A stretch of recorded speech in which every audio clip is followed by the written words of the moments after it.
കേരളത്തിലെ തിരുവനന്തപുരത്തിൻ്റെ പ്രാന്തപ്രദേശത്തുള്ള തുമ്പ എന്ന ഈന്തപ്പനകൾ നിറഞ്ഞ ഗ്രാമത്തിലാണ് ഇന്ത്യൻ ബഹിരാകാശ പദ്ധതിയുടെ യാത്ര ആരംഭിച്ചത്.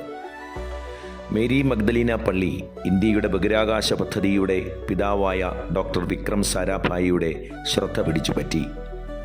കാരണം ഭൂമിയുടെ കാന്തിക ഭൂമധ്യരേഖയിലാണ് ഈ പള്ളി സ്ഥിതി ചെയ്തിരുന്നത്. ഭൂമധ്യരേഖ ഇലക്ട്രോജെറ്റ് നിലനിൽക്കുന്ന ഒരു സാങ്കല്പിക രേഖയാണ്. ഇതാണ് സാരാഭായിയെ ഒരു ബഹിരാകാശ ദൗത്യത്തിൽ ഏർപ്പെടാൻ പ്രേരിപ്പിച്ചതും. താമസിയാതെ ആ പള്ളി ഒരു ബഹിരാകാശ കേന്ദ്രമാക്കി മാറ്റി. രാജ്യത്തെ ആദ്യത്തെ സൗണ്ടിംഗ് റോക്കറ്റ് ഈ സ്ഥലത്തു നിന്നാണ് വിക്ഷേപിച്ചത്.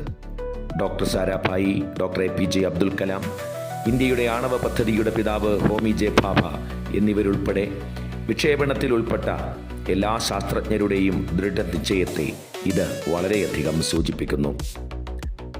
1957 ഒക്ടോബർ 4 സോവിയറ്റ് യൂണിയൻ ലോകത്തിലെ ആദ്യത്തെ കൃത്രിമ ഉപഗ്രഹമായ സ്പുട്നിക് വിക്ഷേപിച്ചുകൊണ്ട് ബഹിരാകാശ യുഗത്തിന് തുടക്കം കുറിച്ചു. ഇന്ത്യയും ബഹിരാകാശ മത്സരത്തിൽ പ്രവേശിക്കാൻ തീരുമാനിച്ചു.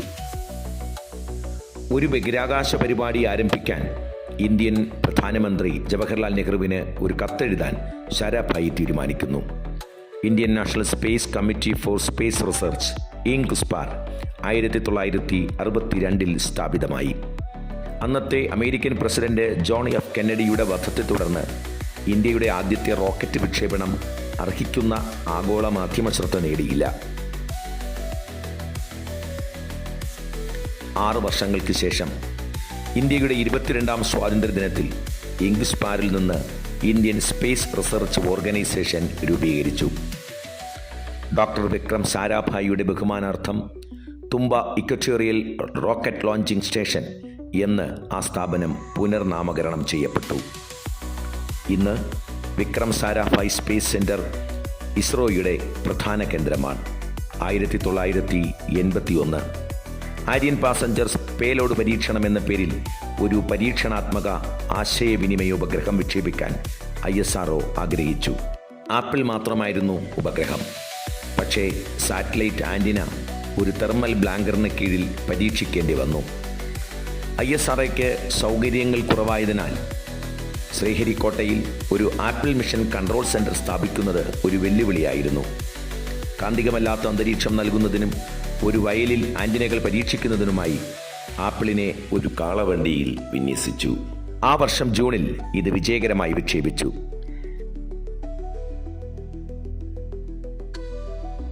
ऊपर से भारत कैसा दिखता है आपको? जी मैं बगैर किसी झिझक के कह सकता हूँ कि सारे जहां से अच्छा. 1984 മുൻ ഇന്ത്യൻ വ്യോമസേന pilot wing commander Rakesh Sharma ബഹിരാകാശത്തേക്ക് പോകുന്ന ആദ്യത്തെ ഇന്ത്യൻ പൗരനായി. ISROയും സോവിയറ്റ് ഇന്റർ കോസ്മോസ് ബഹിരാകാശ പരിപാടിയും സംയുക്തമായി നടത്തിയ പദ്ധതിയുടെ ഭാഗമായി രാകേഷ് ശർമ്മ 7 ദിവസവും 21 മണിക്കൂറും ബഹിരാകാശത്ത് ചെലവഴിച്ചു. ബഹിരാകാശത്തിലായിരിക്കുമ്പോൾ ശർമ്മ വിപ്ലവകരമായ സീറോ ഗ്രാവിറ്റി യോഗ പരിശീലിച്ചു. പിന്നീട് റഷ്യൻ ബഹിരാകാശ ഏജൻസിയായ റാസ്മാസ് ഇത് അഭിനന്ദിച്ചിട്ടുണ്ട്. രാകേഷ് ശർമ്മയെ തുടർന്ന് വിവിധ ബഹിരാകാശ ദൗത്യങ്ങൾക്കായി 3 ഇന്ത്യൻ വംശജരായ സ്ത്രീകൾ ബഹിരാകാശത്തേക്ക് പറന്നിട്ടുണ്ട്. Liftoff of Space Shuttle Columbia with a multitude of national and international space research experiments. Houston now control. ഹരിയാനയിലെ കർണാലിൽ ജനിച്ച കൽപ്പന ചൗള ബഹിരാകാശത്തേക്ക് പോയ ആദ്യ ഇന്ത്യൻ വംശജയായ വനിതയായിരുന്നു.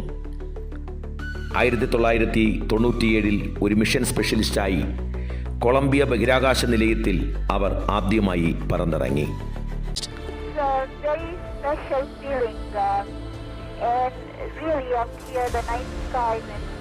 നിർഭാഗ്യവശാൽ 2003 STS-107 അവരുടെ 2ാമത്തെ പറക്കൽ അവസാന യാത്രയായിരുന്നു. ഭൂമിയുടെ അന്തരീക്ഷത്തിലേക്ക് വീണ്ടും പ്രവേശിക്കുന്നതിനിടെ ബഹിരാകാശ പേടകം വിഘടിച്ചപ്പോൾ മരിച്ച 7 ക്രൂ അംഗങ്ങളിൽ ഒരാളായി Kalpana Chawla.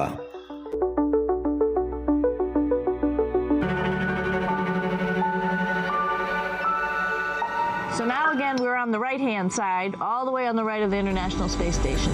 This is Columbus.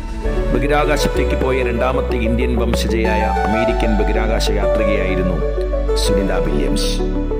ഒരു ഘട്ടത്തിൽ ഏറ്റവും കൂടുതൽ ബഹിരാകാശത്ത് നടന്ന സ്ത്രീ എന്നതിൻ്റെ ബഹുമതി അവർ സ്വന്തമാക്കിയിരുന്നു.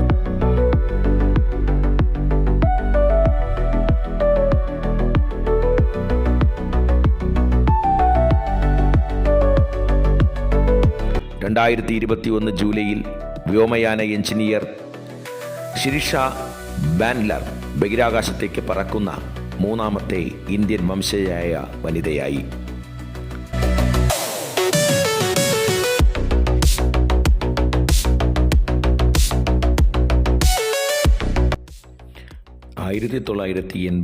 ിൽ അന്താരാഷ്ട്ര ബഹിരാകാശ നിലയത്തിലെത്തിയ ആദ്യ ഇന്ത്യക്കാരൻ രാകേഷ് ശർമ്മയ്ക്ക് ശേഷം ബഹിരാകാശത്തേക്ക് യാത്ര ചെയ്യുന്ന രണ്ടാമത്തെ ഇന്ത്യക്കാരനാണ് ശുഭാംശു ശുക്ല. ദൗത്യത്തിലെ അദ്ദേഹത്തിൻ്റെ പങ്കാളിത്തം ഇന്ത്യയുടെ മനുഷ്യ ബഹിരാകാശ യാത്രാ രംഗത്തെ ഒരു വലിയ കുതിച്ചുചാട്ടമായും രാജ്യത്തിൻ്റെ വരാനിരിക്കുന്ന ഗംഗയാൻ ദൗത്യത്തിലേക്കുള്ള ഒരു നാഴികക്കല്ലായും കണക്കാക്കപ്പെടുന്നു. ആക്സിയം 4 ദൗത്യം ജൂൺ 26 അന്താരാഷ്ട്ര നിലയത്തിലെത്തിയത്. വിത്തുമുളപ്പിക്കൽ, അസ്ഥികളുടെയും പേശികളുടെയും ബഹിരാകാശത്തെ പ്രവർത്തനം, മൈക്രോ ആൽഗകൾ ഗുരുത്വാകർഷണമില്ലായ്മയോട് എങ്ങനെ പ്രതികരിക്കുന്നു തുടങ്ങി ISROയ്ക്ക് വേണ്ടി 7 പരീക്ഷണങ്ങൾ ശുഭാംശു നിലയത്തിൽ പൂർത്തിയാക്കി. വ്യോമസേന ഗ്രൂപ്പ് ക്യാപ്റ്റനാണ് UP സ്വദേശിയായ Shubhanshu. Mission commander Peggy Whitson USA, Slawosz Uznanski Poland, Tibor Kapu Hungary എന്നിവരാണ് ആക്സിയം 4 ദൗത്യത്തിൽ ശുഭാംശു ശുക്ലയ്ക്കൊപ്പം ഉണ്ടായിരുന്ന മറ്റ് അംഗങ്ങൾ. അങ്ങനെ ചരിത്രപരമായി ഒട്ടനവധി നാഴികക്കല്ലുകൾ പിന്നിട്ട് ഇസ്രോ അതിൻ്റെ ദൗത്യം തുടരുകയാണ്.